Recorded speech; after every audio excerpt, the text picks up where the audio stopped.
Hello students, आप सभी का हमारे यूट्यूब चैनल नवभारत एजुकेशन में स्वागत है। जैसा कि आपको पता है, हम पिछली क्लासों में पढ़ रहे हैं रेशियो एंड प्रोपोर्शन, और रेशियो एंड प्रोपोर्शन के मैं आपके लिए 4 वीडियोज बना चुका हूं। ये आपका 5वां वीडियो है। आप जब कभी भी पढ़ना स्टार्ट करो इस यूट्यूब चैनल से, जब कभी भी आप स्टार्ट करो तो सबसे पहले आप जिस चैप्टर को आप पढ़ते हो उस चैप्टर के पहले पार्ट पे जाइए, जिससे आपको थोड़ा सा ज़्यादा समझ में आए। क्योंकि गणित की एक विशेषता होती है कि जब आप इसको बीच में से स्टार्ट करते हो ना तो थोड़ा सा कम समझ में आता है। तो आप पहले वीडियो से स्टार्ट कीजिए। अगर आप कंटिन्यू हो तो यहाँ से कंटिन्यू बने रहिए और चीज़ों को सीखते रहिए। और हमेशा याद रखना, जो मैं आपको यहाँ पे तरीका बता रहा हूँ ये फास्ट तरीका है और सबसे बेहतरीन तरीका है। इससे अच्छा तरीका कहीं नहीं मिलने वाला आपको इसके अंदर, इसलिए विश्वास करें और चीज़ों को सीखते रहे यहाँ पे। और खुद के नोट्स तैयार करने हैं आपको, ये जरूरी है। तो आइए वीडियो की शुरुआत करते हैं और आपके लिए पहला क्वेश्चन देखते हैं। क्या देखो, फर्स्ट क्वेश्चन आपको दिया हुआ है, ABC के धन का अनुपात 3:5:7 था। यदि इनके वेतन में क्रमशः 50%, 60% और 50% की वृद्धि प्रभावी ढंग से होती है तो इनके नए वेतन का अनुपात ज्ञात करो। क्या होगा? नए वेतन का रेशियो बताना क्या होगा। तो A, B और C की बात हो रही है। A, B और C की बात हो रही है। A, B और C की इनके जो धन का अनुपात है वो 3:5:7 दिया हुआ है अपन को यहाँ पे। और आपको बोला गया कि इनके वेतन में वृद्धि होती है 50%। इनके वेतन में जो वृद्धि होती है वो होती है यहाँ से 50%। इसके वेतन में 50% की वृद्धि होती है। इसके वेतन में कितनी वृद्धि होती है? 60% की वृद्धि होती है। और इसके वेतन में जो वृद्धि होती है वो 50% की वृद्धि होती है। और उसके बाद का जो अनुपात है वो आपको पूछा गया क्या होगा। तो देखो, ऐसे क्वेश्चनों को हल करने के मैं आपको 2 तरीके बता रहा हूँ। सबसे पहला तरीका तो ये होता है यहाँ पे कि आपको दिया हुआ है धन का अनुपात, दिया हुआ है 3:5:7। देखो, रेशियो दिया हुआ है यहाँ पे, आपको रियल वैल्यू नहीं दी हुई है कि रियल में इसका धन कितना था। तो आप इस प्रश्न को थोड़ा सा तेजी से हल करना चाहते हो तो यहाँ पे तो आप इसके धन के साथ में 2-2 जीरो लगा दो यहाँ पे। इसका फायदा क्या है यहाँ पे, ताकि तुम कैलकुलेशन थोड़ा सा आसानी से कर पाओ, पॉइंटों में नहीं जाए संख्या आपकी। अब बताओ, 300 अगर इसका धन था पहले, अगर 50% बढ़ गया तो 300 का 50% कितना होता है? 150। तो 150 बढ़ गया यहाँ पे। 300 का देखो 50% निकालोगे ना आप यहाँ पे, 300 का 50%, 50/100, तो आपके पास में 150 आएगा। यहाँ पे कितना आएगा? 150। तो यहाँ से 150 की वृद्धि हो जाएगी तो कितना हो जाएगा बताओ? ये इसमें ऐड कर दो, 450 हो गया एक का धन। और बी के धन में कितने की वृद्धि होगी? 60% की। तो बी अगर 500 है तो इसका 60% निकाल दो, कितना होगा यहाँ से? इसका 60% हो गया 6×5 = 300 हो गया यहाँ पे, 300 हो गया इस प्रकार से। कितना हो गया बताओ? यहाँ पे 800 हो गया। और सी के धन में 50% की वृद्धि होगी तो फिर 800 होगा। अगर 50% हाफ करोगे तो 350 हो जाएगा। तो इसमें भी 350 की वृद्धि होगी तो कितना हो गया बताओ? यहाँ से ये हो गया 1050 यहाँ पे। यहाँ तक समझ में आ गया आपको? अब यहाँ पे 1 0 से 1 0 काट दो तीनों जगह पे। आप संख्या और कट रही है, 5 से कट रही है। 5 से 9 बार गए यहाँ पे, और 5 से 16 बार गए यहाँ पे, और 5 से गया 21 बार यहाँ पे। तो यहाँ से और कट रही है संख्या, और कट रही है 3 से तो काट दो, 3 3 9 नहीं कट रही शायद। तो यहाँ से आ गया इसका रेशियो 3:16:21। कितना आ गया? 3:16:21। आपका आंसर आ गया इस प्रकार से। आपका जो आंसर आ गया 9:16:21 आ गया इस प्रकार से। ये था आपका पहला क्वेश्चन। इसको देखो दूसरे तरीके से बताता हूँ मैं आपको भी। अब देखो, इस प्रश्न को हल करने का दूसरा तरीका क्या हो सकता है वो देखो। यहाँ से आपको दिया हुआ है यहाँ पे ये 3:5:7 आपको दिया हुआ है इनके वेतन का अनुपात। और इसका जो वेतन है ना, ए का वेतन वो 50% बढ़ता है, और बी का वेतन बढ़ता है 60%, और सी का जो वेतन बढ़ता है वो कितना बढ़ता है? 50% बढ़ता है यहाँ पे। उसके बाद का आपको रेशियो बताना क्या होगा। देखो, जब कभी भी आपके पास में इस प्रकार का प्रश्न आए तो आपको करना क्या है, यहाँ पे आपको फ्रैक्शन से सोल्व करना है इसको। तो देखो, पहले यहाँ पे ये 3 था, ये यहाँ पे 5 था, और ये कितना था? 7 था यहाँ पे। अब देखो, यहाँ से अगर एक के वेतन में अगर 50% की वृद्धि होती है तो 50% की मीनिंग क्या होती है बताओ? आप बोलोगे सर 1/2 होती है यहाँ पे। यानी कि वेतन अगर पहले 2 था तो 2 का 50% यानी कि 1 बढ़ के इसका जो वेतन हो जाएगा ना आपका यहाँ पे वो 3/2 हो जाएगा। पहले का यहाँ पे 3/2 हो जाएगा। यहाँ पे पहले का कितना हो जाएगा? यहाँ पे 3/2 हो जाएगा। यहाँ पे ये 3/2 कर दिया मैंने यहाँ पे। आपको नहीं समझ में आएगा यहाँ पे। देखो, तुम क्या लिखोगे यहाँ पे? तुम ये लिखोगे, अगर इसका वेतन पहले 3 यूनिट था यहाँ पे तो आप क्या लिखोगे यहाँ पे? इसमें 50% बढ़ गया तो पहले 100% था तो 150/100 नहीं कर देगा आप, ऐसे बताओ यहाँ पे। तो आप यहाँ से भी तो 3/2 लिखते हो ना इसको यहाँ पे, तो इसका मैंने सीधा लिख दिया यहाँ पे। इसी प्रकार अगर मैं बी की बात करूँ तो बी का पहले 5 था, और अगर ये 60% बढ़ गया तो 60% की मीनिंग क्या होती है बताऊं? ये 3/। देखो, ये काम आपका माइंड में हो जाना चाहिए। यहाँ पे आपको मैं यहाँ पे चीजें सिखा रहा हूँ, इसलिए मैं क्या कर रहा हूँ, चीजों को लिख लिख के आपको बता रहा हूँ यहाँ पे। बाकी तुम्हारा काम सिर्फ माइंड का है यहाँ पे। यहाँ पे अगर मैं प्रश्न को सोल्व करता हूँ तो मैं आपको समझाने के अकॉर्डिंग सोल्व कर रहा हूँ यहाँ पे। जब कभी मैं एग्जाम में अपेयर हूंगा तो यहाँ पे मैं इतना काम थोड़ी करूंगा, यहाँ पे मैं तो सीधा लिखूंगा यहाँ पे कि 60% की फ्रैक्शन 3/5 होती है और 5 से बढ़ के 3 बढ़ के तो 8/5 हो गया। तो यहाँ पे मैं सीधा इसको 8/5 लिखने वाला हूँ एग्जाम में, यहाँ पे इतना टाइम खराब नहीं करूंगा। लेकिन मैं यहाँ पे सिखाने के लिए आया हूँ, तो आपको मैं सिखाने के पर्पज से चीजों को यहाँ पे सोल्व कर रहा हूँ। यहाँ पे 50% बढ़ गया तो फिर ये 3/2 हो जाएगा यहाँ पे। अब यहाँ पे देखो आप, ये 5 से 5 कट गया, यहाँ पे बताओ, ये 5 से 5 कट गया और ये हो गया 9/2। ये कितना हो गया बताओ यहाँ से, ये हो गया 8 और ये कितना हो गया बताओ यहाँ से 7 21/2 हो गया। अब आप यहाँ पे क्या कर लो, नीचे जो संख्या आपका यहाँ पे, और कभी भी मैंने बताया था पहली क्लास के अंदर कि जहाँ कहीं पे भी आपके सामने अगर फ्रैक्शन बन जाए ना, तो फ्रैक्शन को उठाने का तरीका होता है नीचे वाले संख्या का एलसीएम ले लो आप यहाँ पे। तो नीचे वाले संख्या का एलसीएम 2 आ गया क्या बताओ, तो 2 से मल्टीप्लाई कर दो आप इनको यहाँ पे 2 से मल्टीप्लाई कर दो यहाँ पे आप, तो हो जाएगा 9, ये हो जाएगा 16 और ये हो जाएगा यहाँ पे कितना 21। तो यहाँ से आ गया 9:16:21। क्या दोनों तरीके आपको समझ में आ गए यहाँ से?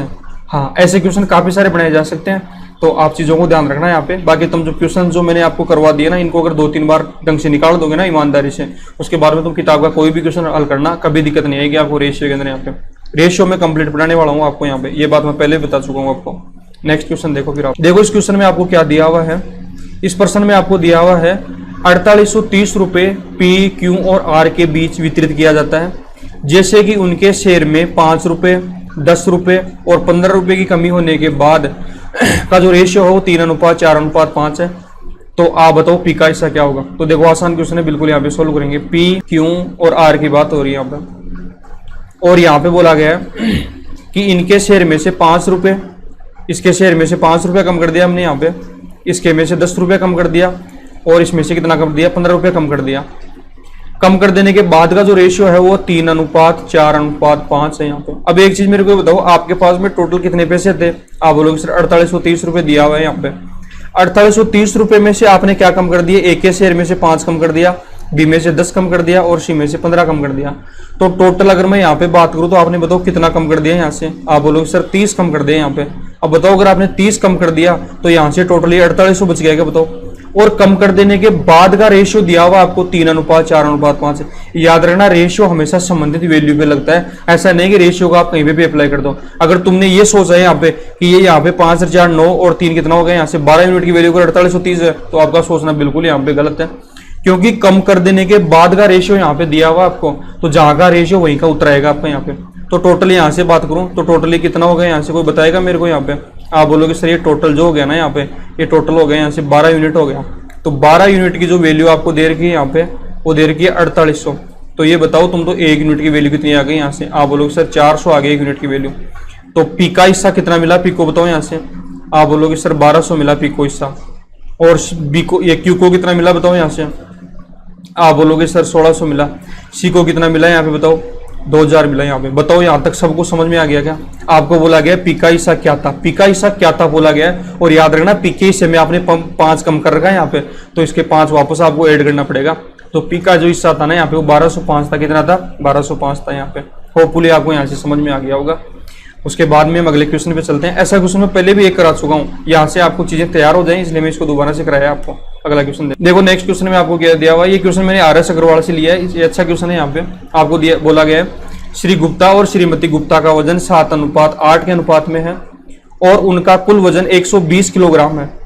डाइटिंग कोर्स करने के बाद श्री गुप्ता का वजन 6 किलोग्राम कम हो जाता है और उसके वजन का अनुपात 5:6 हो जाता है। श्रीमती गुप्ता का वजन ज्ञात करो क्या होगा। देखो यहाँ से सबसे पहले एक व्यक्ति जो है उसका नाम है श्री गुप्ता और दूसरा है श्रीमती गुप्ता।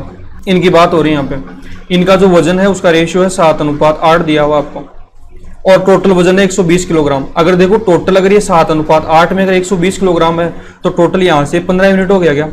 ये 15 यूनिट की जो वैल्यू आपको दे रखी है यहाँ पे कितनी दे रखी है? 120 किलोग्राम दे रखी है। तो बताओ 1 यूनिट की वैल्यू कितनी आ गई? 1 यूनिट की वैल्यू कितनी आ गई बताओ यहाँ पे? 8 आ गई। सही बात है क्या? तो यहाँ से आप जो है ना 120 किलोग्राम को आप 7:8 में बांटो यहाँ पे।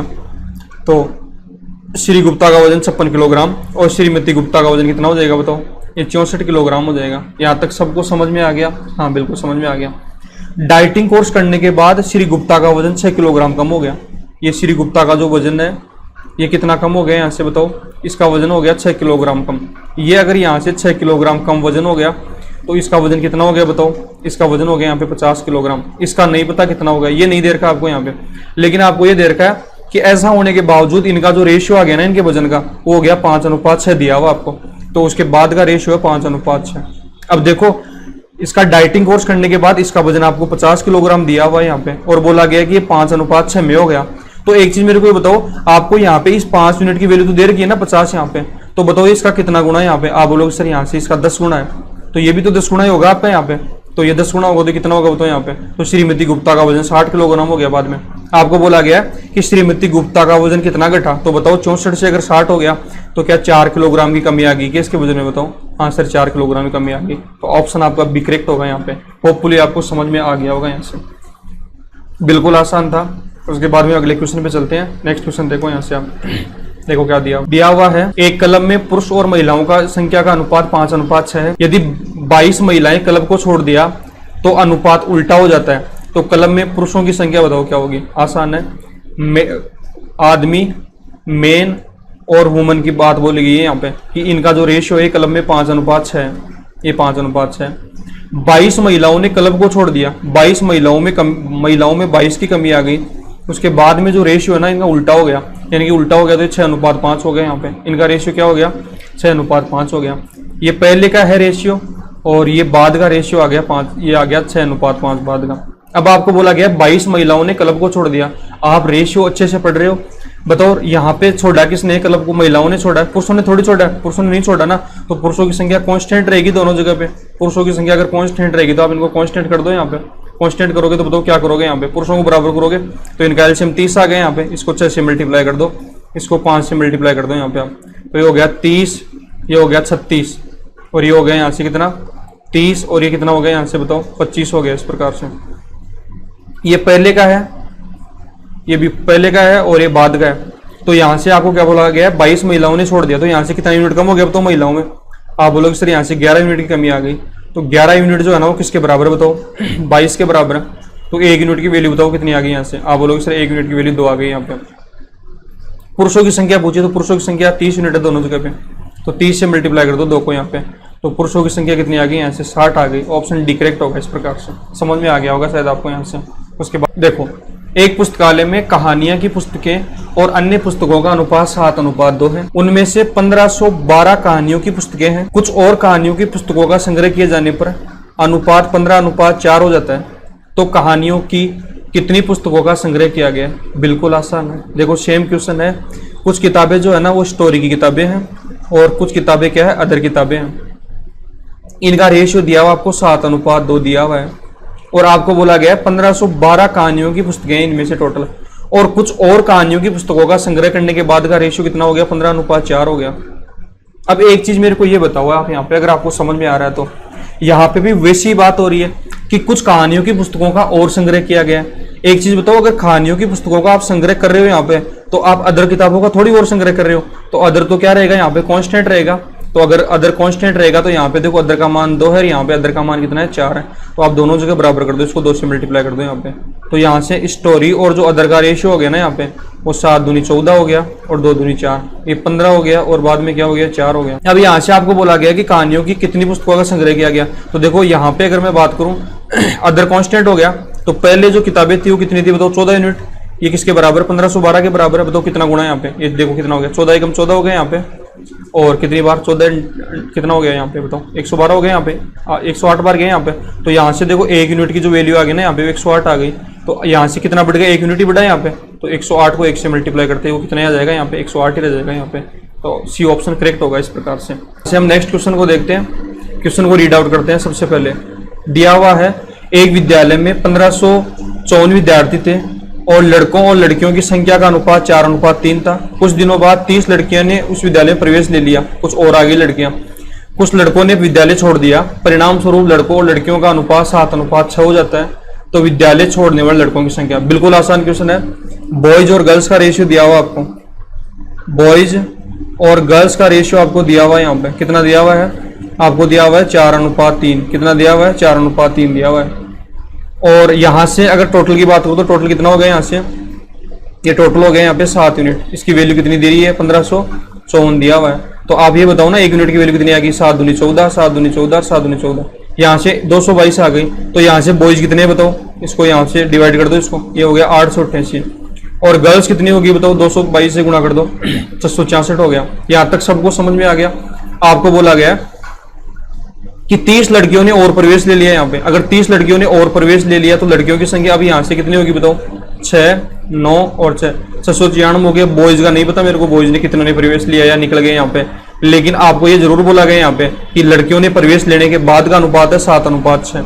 बताओ अगर ये बाद का अनुपात 7:6 है यहाँ पे, तो ये लड़कियां प्रवेश लेने के बाद का अनुपात है ना, और प्रवेश लेने के बाद में यहाँ पे 696 हो गया। तो कितना गुना है यहाँ पे देखो, 6 एकम 6, 6 एकम 6, 6 एकम 6 और यहाँ पे 6 संगा 6, 116 गुना हो गया। तो आप इसका 116 गुना करो, देखिए कितना हो गया यहाँ से। ये हो गया 6 संतु 42, 4 बच गया, 7 4 11 हो गए यहाँ से, और 7 1 8, 812 हो गए यहाँ पे बॉयज। अब बताओ 888 बॉयज थे, और अगर यहाँ पे 812 हो गया तो बताओ कितनी कमी आ गई यहाँ से, 76 की कमी आ गई। बिल्कुल आसान है, आई थिंक समझ में आ गया होगा आपको यहाँ से। नेक्स्ट क्वेश्चन देखो फिर आप। विद्यालय में कुल विद्यार्थियों की संख्या 660 है। टोटल विद्यार्थी कितने, 660। लड़कों और लड़कियों का अनुपात 13:9 है। कुछ दिन बाद 30 लड़कियों ने और प्रवेश लिया और लड़के और लड़कियों का अनुपात 6:5 हो गया। बताओ कि कितने लड़के ने विद्यालय छोड़ दिया। चेक करते हैं प्रश्न को यहाँ पे। बॉयज और गर्ल्स का रेशियो आपको दिया हुआ है कितना है, बॉयज और जो गर्ल्स का आपको रेशियो दिया हुआ है वो दिया हुआ कितना, 13:9 दिया हुआ आपको। टोटल की अगर मैं बात करूं, इनको ऐड करूं तो कितना हो जाएगा बताओ, यहाँ पे 22 यूनिट हो जाएगा क्या। इस 22 यूनिट की जो वैल्यू आपको दी हुई है यहाँ पे वो 660, तो 1 यूनिट की वैल्यू कितनी आ जाएगी बताओ, 1 यूनिट की वैल्यू हो जाएगी यहाँ पे 30। तो बॉयज कितने हैं बताओ इस विद्यालय के अंदर, यहाँ पे 390 हो जाएगा, और गर्ल्स कितनी हो जाएगी बताओ, 270 हो जाएगी। इस प्रकार से यहाँ तक समझ में आ गया सबको। अब कुछ दिन बाद 30 लड़कियों ने और प्रवेश ले लिया, 30 लड़कियों ने और प्रवेश ले लिया। अगर 30 लड़कियों ने और प्रवेश ले लिया तो लड़कियों की संख्या कितनी होगी बताओ, 300 हो गई। अब यहाँ पे बोला गया कि बताओ कितने लड़के विद्यालय छोड़ कर गए। कुछ लड़के कम हो गए यहाँ पे, वो बाद में पता चलेगा, लेकिन रेशियो 6:5 हो गया। तो यहाँ से रेशियो 6:5 हो गया। कितना गुना है इसका बताओ, यहाँ पे आई थिंक यहाँ पे 60 गुना है, तो इसका 60 गुना करो, देखिए कितना हो जाएगा, यहाँ पे 360 हो जाएगा। बताओ लड़के अगर 390 से अगर 360 हो रहे हैं तो क्या 30 की कमी आ गई क्या, हाँ सर 30 की कमी आ गई, समझ में आ गया यहाँ पे। तो सी ऑप्शन करेक्ट होगा यहाँ से। देखो कितने आसान क्वेश्चन है यहाँ पे। रेशियो पे एक बार अपने पकड़ बनाइए, उसके बाद में क्वेश्चन बिल्कुल आसान लगेंगे। और याद रखना, अगर आपके अंदर रेशियो और परसेंटेज को अच्छे से कर लिया ना तो अगले वाले चैप्टर में आपको बिल्कुल भी प्रॉब्लम नहीं आने वाली वहाँ पे। अगर लेकिन रेशियो और अगर वो नहीं पढ़ा अपने ढंग से तो परसेंटेज रेशियो को दोबारा से आप क्लियर कर लीजिए यहाँ पे।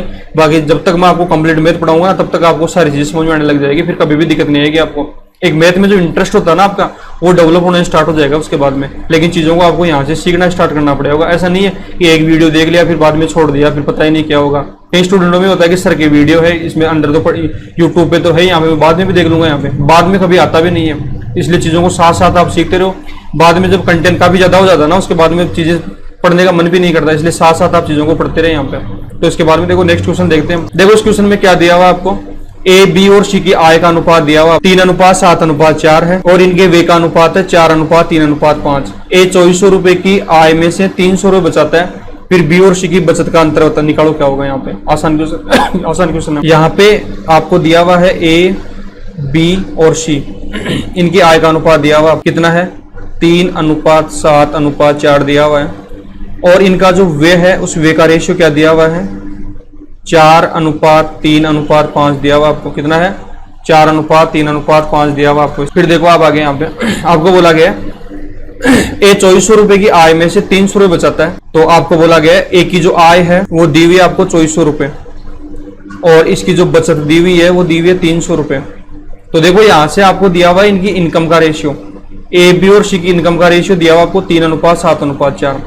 क्या आप यहाँ पे ए की आय अगर 2400 दी हुई है तो क्या बी और सी की आय निकाल सकते हो क्या, इसके बेसिस पे आप बिल्कुल निकाल सकते हैं। यहाँ पे इसकी आय अगर 2400 रुपए दी हुई है तो क्या इसका ये 800 गुना है क्या, तो इसका 800 गुना करो, कितना हो जाएगा यहाँ पे, ये हो जाएगा 5600। इसका 800 गुना करो, कितना हो जाएगा यहाँ पे, ये हो जाएगा 3200। कितना हो जाएगा, 3200। यहाँ तक सबको समझ में आ गया। अब यहाँ पे देखो आप इसके अंदर, अब यहाँ से हम क्या बोला गया, बी और सी की बचत निकालो यहाँ पे। लेकिन यहाँ पे हम हल करने के लिए क्या करेंगे, ए की आय अगर 2400 रुपए है और उसकी बचत अगर 300 रुपए है, तो यहाँ पे बताओ उसका खर्चा कितना आ जाएगा, इसका खर्चा आ जाएगा 2100 रुपए, और इसके खर्चे का अनुपात है तीनों का 4:3:5। तो इसकी जो वैल्यू दे रखी है आपको यहाँ पे 2100 दे रखी है। कितना गुना है इसका बताओ यहाँ पे, ये यहाँ से 4 पंजे 20, 4 दूनी ये 525 गुना हो गया यहाँ पे। तो इसका 525 गुना करो, कितना हो जाएगा यहाँ पे, ये 15, ये 75, और ये कितना हो जाएगा यहाँ पे 525 गुना, ये हो जाएगा यहाँ पे 2625। यहाँ तक सबको समझ में आ गया।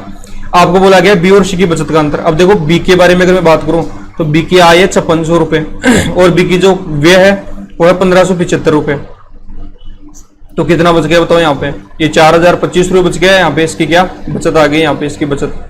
और इसकी बचत की अगर मैं बात करूं तो 3200 में से 2625 घटा देंगे हम यहाँ पे, 2575 तो एक बच गया यहाँ पे, 2700 और 575 आ गया। इन दोनों का डिफरेंस देख लो कितना आ गया यहाँ पे, इन दोनों का डिफरेंस आ गया यहाँ से 5, ये आ गया 3450 आ गया। इस प्रकार से ऑप्शन ए यहाँ पे करेक्ट होगा। समझ में आया आपको। नेक्स्ट दिया हुआ है ए, ब और स की कुल आय 1060 रुपए है, उनका खर्च क्रमशः 80%, 85%, 75% है। उनकी बचत का अनुपात 5:6:9 है। एक ही आय ज्ञात करो। देखो ये क्वेश्चन थोड़ा सा अलग टाइप का आ गया है, पहले कराया था ना उसी टाइप का है। इसको मैं यहाँ पे एबीसी लिख देता हूँ।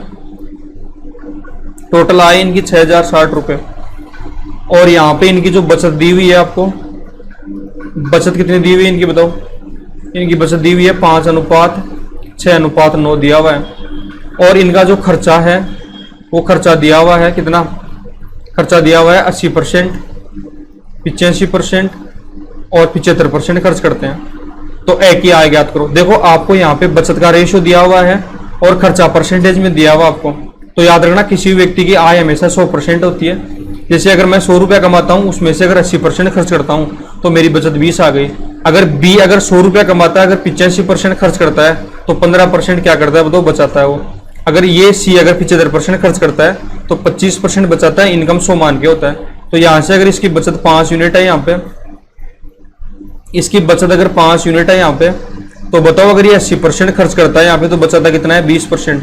तो इस 5 की वैल्यू 20 आ गई। और इनकम मैं बता रहा हूँ 100% मानते हैं यहाँ पे। ये तो इसकी बात होगी। अगर मैं बी की बात करूँ तो बी अगर 6 यूनिट बचाता है यहाँ पे, अगर 6 बचाता है यहाँ पे और खर्च अगर 85 कर देता है तो 15% की वैल्यू है ये बताओ यहाँ पे। तो इनकम 100% की वैल्यू निकाल दो यहाँ से आप। फिर इसकी अगर सी की बात करूं तो अगर ये 75% खर्च करता है तो क्या 25% बचाता है क्या, तो इनकम 100% की वैल्यू निकाल दो। ये हो गया 25 चौक 100 यहाँ पे, ये कितना हो गया 9 चौक 36 हो गया यहाँ पे। ये कितना हो गया बताओ यहाँ से, 5 थी 15 और 5 से गया 20 बार यहाँ पे और 3 दूनी 6 यहाँ पे। तो ये आ गया यहाँ पे 40 और ये कितना आ गया बताओ, ये 20 पंजे 100 कितना हो गया यहाँ से बताओ 25 आ गया। तो टोटल इनका ऐड कितना हो गया बताओ यहाँ से। अगर आप इनको ऐड करोगे यहाँ पे तो ये हो गया यहाँ से आपका 5 और 4 9 101 यूनिट हो गए यहाँ पे। इसकी वैल्यू कितनी दे रखी है आपको 6060। तो 1 यूनिट की वैल्यू कितनी आ गई बताओ यहाँ से 60 आ गई यहाँ पे। तो बोला गया एक ही आय बताओ क्या होगी, तो एक ही आय कितनी हो जाएगी तो 25 का 150 तो 1500 आ जाएगी इसके आय यहाँ पे। होपफुली आपको समझ में आ गया होगा यहाँ से।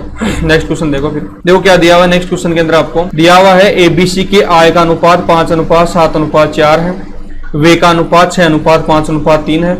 अगर ए अपनी आय का केवल 20% बचाता है और ए बी और सी की कुल बचत 8000 रुपए है तो इनकी व्यक्तिगत बचत ज्ञात करो। तो देखो सबसे पहले आप आय का अनुपात कितना है इनका, इनकी आय का अनुपात आपको दिया हुआ है 5:7:4 दिया हुआ आपको। और इनका जो व्यय है उस व्यय का रेशियो दिया हुआ है आपको 6:5:3 दिया हुआ आपको। और बोला गया कि ए अपनी आय का 20% बचाता है। देखो ये इंपॉर्टेंट क्वेश्चन होते हैं इस प्रकार के। इन क्वेश्चनों को हल करने का तरीका क्या होता है, अगर आपके पास में तरीका नहीं है तो आप इस प्रश्न को सोल्व करने में काफी प्रॉब्लम में फंस जाओगे। तो इसके लिए मैं बेस्ट तरीका बता रहा हूँ यहाँ पे।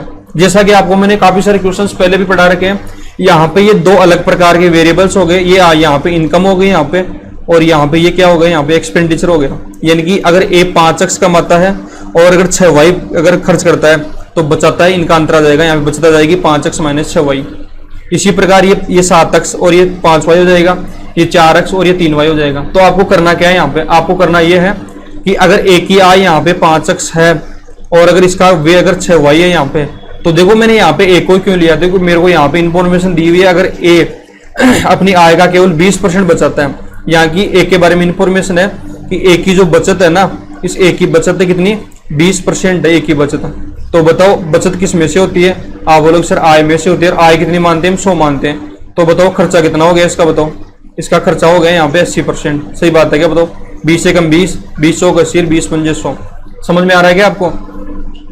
20% अगर ए बचाता है तो खर्च तो करता है 4 यूनिट यहाँ पे। तो देखो यहाँ पे जो वे है ना 6y, इसकी वैल्यू आ गई यहाँ पे बराबर के अंदर, ये यहाँ पे आ गई 4। और यहाँ पे ये जो 5x है ना इनकम है इसकी, तो इनकम आ गई यहाँ पे 5। तो यानी कि ये 5/4, ये इस प्रकार से इसका कोरिलेशन बना दिया मैंने यहाँ पे। मैं फिर समझाता हूँ आपको। यहाँ पे इसकी इनकम 5x मान ली, इसका वे मान लिया मैंने 6y। यहाँ पे आपको बोला गया है कि ए अपनी इनकम का 20% बचाता है। मैं इतना थोड़ी करूंगा एग्जाम के अंदर, मैं तो सीधा करूंगा, मैं तो समझाने के लिए लिख रहा हूँ। यहाँ पे आपको सीधा लिखूंगा 1/5। यहाँ पे इसकी आय तो आ गई, यहाँ पे ये 5 और बचाता है कितना, यहाँ पे 1 बचाता है, तो खर्च 4 करता है क्या, और आय 5। यहाँ पे आप यहाँ से 5 से 5 को काट दो। यहाँ पे अगर इसको क्रॉस मल्टीप्लाई करोगे तो ये आ गया 4x बराबर कितना हो गया, यहाँ पे ये हो गया 5, ये 6y हो गया। तो यहाँ से इसको काटोगे तो ये आ गया 2 और ये आ गया 3। x का तो मान आ गया यहाँ पे 3 और y का मान आ गया 2। x वाली लाइन को तो गुणा कर दो आप यहाँ पे 3 से, और y वाली लाइन को 2 से गुणा कर दो, और यहाँ से नया रेशियो बना लो इनका। यहाँ पे ये हो गया 5 3 15, ये हो गया 7 या 21 यहाँ पे, और ये हो गया 4 3 12 यहाँ पे, और ये हो गया 6 दूनी 12, ये 5 दूनी 10 हो गए यहाँ पे, और 3 दूनी 6 हो गया। अब यहाँ पे इनकी बचत निकाल दूंगा। देखो ये तो यहाँ से इनकम आ गई इनकी यहाँ पे, और ये इनका यहाँ पे एक्सपेंडिचर आ गया। क्या आ गया, एक्सपेंडिचर आ गया यहाँ पे। तो इनकी जो शेविंग आ जाएगी ना, वो शेविंग क्या हो जाएगी वो देखते हैं। ये 3 यूनिट आ गए यहाँ पे, ये यहाँ पे 11 यूनिट आ गया, और ये कितना आ गया, 6 आ गया। अगर टोटल को ऐड करते हैं हम यहाँ पे, तो टोटल को ऐड करने पर कितना होता है यहाँ पे, ये 20 यूनिट हो गए यहाँ पे। अब 20 यूनिट टोटल इनकी शेविंग हो गई यहाँ पे, वो किसके बराबर है बताओ, ये 8000 के बराबर है। तो 1 यूनिट की वैल्यू कितनी आ गई बताओ, यहाँ पे ये आ गई यहाँ पे 400। तो इनकी व्यक्तिगत बचत बची है, तो इसकी बचत कितनी आ जाएगी बताओ, यहाँ पे ये आ जाएगी यहाँ पे 1200। इसकी कितनी आ जाएगी बताओ, 4400 आ जाएगी इस प्रकार से। और इसकी कितनी आ जाएगी बताओ, यहाँ पे इसकी आ जाएगी यहाँ पे 2400। तो 1200 4400 2400 कौन से ऑप्शन में है, ये ऑप्शन सी करेक्ट होगा इस प्रकार से। इसके बाद में हम अगले क्वेश्चन पे चलते। देखो दिया हुआ है एबीसी के आय का अनुपात 7:9:12 है। ए बी और सी की जो आय का अनुपात है वो 7:9:12 दिया हुआ आपको। और इनके जो ये तो है इनकम का या आय का अनुपात, और इनके जो खर्च का अनुपात दिया हुआ है आपको वो दिया हुआ है 8:9:15 दिया हुआ आपको। और बोला गया यदि ए की बचत उसकी आय का 1/4 भाग है। देखो चीजों को समझो, यहाँ पे आप सेम क्वेश्चन है पहले वाले की तरह ही। यहाँ पे आपको फिर एक बार ए के बारे में इंफॉर्मेशन दिया हुआ है कि ए की बचत उसकी आय का 1/4 भाग है। तो सबसे पहले हम ए के बारे में जानकारी लिखेंगे यहाँ पे। तो देखो ये यहाँ पे क्या हो गया, ये हो गया यहाँ पे 7x हो गया, और ये कितना हो गया यहाँ पे 8y हो गया इस प्रकार से। अब हम क्या करेंगे यहाँ पे ये इसकी इनकम ए की 7x है, और इसका जो खर्चा है वो कितना है बताओ, 8y है। कितना है, 8y है। इसके बराबर में इसका रिलेशन बनाएंगे यहाँ पे किसका, ए की जो बचत है ना उसकी आय का 1/4 भाग है। अगर आय इसकी 4 यूनिट है यहाँ पे, तो इसकी बचत कितनी हो जाएगी बताओ, यहाँ पे 1 यूनिट हो जाएगी। तो बताओ खर्चा कितना हो गया यहाँ से, इसका 3 हो गया क्या बताओ, खर्चा कितना हो गया यहाँ पे इसका 3 हो गया। तो खर्चे को नीचे लिखेंगे खर्चे के सामने, और इसकी जो आय आ गई वो 4 आ गई। क्रॉस मल्टीप्लाई कर दो, ये हो गया 7 या 21x बराबर हो गया यहाँ पे 32y हो गया। तो x का तो मान आ गया 32, x का तो मान कितना आ गया यहाँ पे 32, और y का मान कितना आ गया, तो यहाँ से 21 आ गया। ये मल्टीप्लाई कर दो यहाँ पे, और यहाँ से इसका दोबारा से नया रेशियो लिख दो। क्या हो जाएगा यहाँ पे, ये हो जाएगा यहाँ पे देखो 7 दूनी 14, 1 7 21 1 22 हो जाएगा। ये हो जाएगा यहाँ पे 9 दूनी 18, और ये यहाँ पे, और ये हो जाएगा 12 2 24 2 36 और 2 38 300, ये हो गया 84 यहाँ पे। ये हो गया यहाँ पे 8 एकम 8 8 दूनी 16 168 हो गया यहाँ पे। ये कितना हो गया यहाँ से बताओ, 9 एकम 9 9 दूनी 18 189 हो गया। ये कितना हो गया बताओ, 15 एकम 15 30 रहेगी 30 315 हो गया। अब यहाँ से देखो ये तो इनकम आ गई, और ये इसका एक्सपेंडिचर आ गया। तो इनका डिफरेंस ही क्या होता है, शेविंग होता है ना। तो इसकी शेविंग निकाल दो, 14 में से 8 गया तो 6 बच गया, और 11 में से 5 ये 6 गया तो 5 56 आ गए यहाँ पे। अब देखो ऐसा भी कर सकते हो, अगर आपके पास में टाइम कम हो ना, तो पहले ऑप्शन में 56 है ना, और कोई ऑप्शन में 56 नहीं है, तो पहला ऑप्शन ही हो जाएगा। बाकी अगर आप कंप्लीट सीख रहे हो यहाँ पे, तो निकाल दो यहाँ पे कितना हो जाएगा। यहाँ पे 9 बचेगा, और यहाँ पे ये कितना बचेगा बताओ, यहाँ पे ये भी कितना बचेगा, यहाँ पे 99, और ये कितना हो जाएगा यहाँ पे बताओ, ये आ गया 9, और ये क्या आ गया यहाँ से 7 में से गया तो 69। तो ये आपका आंसर आ गया इस प्रकार से। चलते हैं यहाँ से, देखो इस क्वेश्चन में आपको दिया हुआ है एक व्यक्ति अपने 4 पुत्रों के बीच एक राशि को 2:3:4:5 के अनुपात में बांटा, तथा उसने दुगनी राशि उन्हीं के बीच में 9:8:7:6 के अनुपात में बांटा। किससे न्यूनतम राशि प्राप्त हुई। यानी कि एक व्यक्ति के पास में 2 अलग अलग प्रकार की राशियां हैं। पहली राशि से दूसरी राशि डबल है, और उसने बांटी है, तो आपको बताना है कि कौन से पुत्र को न्यूनतम मिला। बिल्कुल आसान है, रेशियो से हल करेंगे इसको भी हम। ए बी सी और डी की बात हो रही है।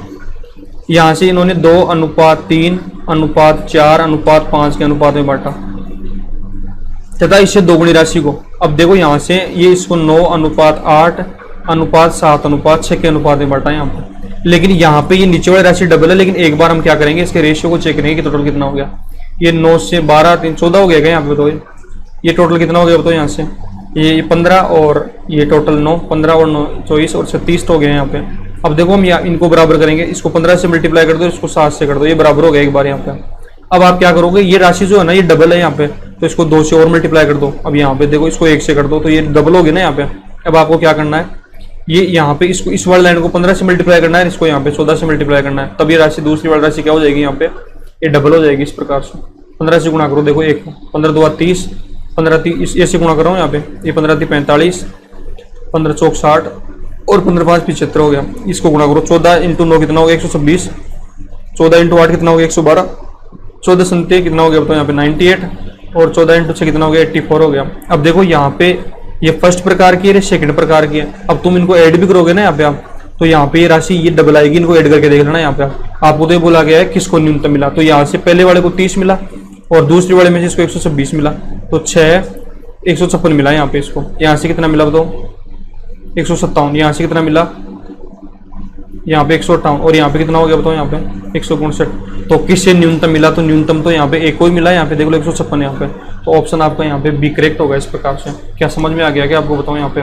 तो ये थे कुछ क्वेश्चंस। आपको क्वेश्चंस कैसे लगे अपना फीडबैक जरूर कमेंट में लिखना है, और अपने जो ये चैनल है ना इसको आपको ज़्यादा से ज़्यादा लोगों के पास शेयर करना है। यूट्यूब से जहाँ से मेरे को इन्फॉर्मेशन मिल रही है कि आप शेयर तो बिल्कुल करते हो यहाँ पे। देखो कोई भी चीज़ को आपको फ्री में नहीं पढ़ना चाहिए, उसके बदले में कुछ देना चाहिए। मैं आपको पैसे की डिमांड नहीं कर रहा हूँ, मैं सिर्फ और सिर्फ आपको ये बोल रहा हूँ कि चैनल को आप सब्सक्राइब और शेयर किया करो यहाँ पे। बाकी आपसे कुछ भी नहीं चाहिए मेरे को, बाकी मैं अपना नॉलेज जितना भी बेस्ट कर सकता हूँ आपके लिए मैं करता रहूँगा यहाँ पे। बाकी अगले वीडियो में जल्द मिलते हैं, तब तक के लिए धन्यवाद।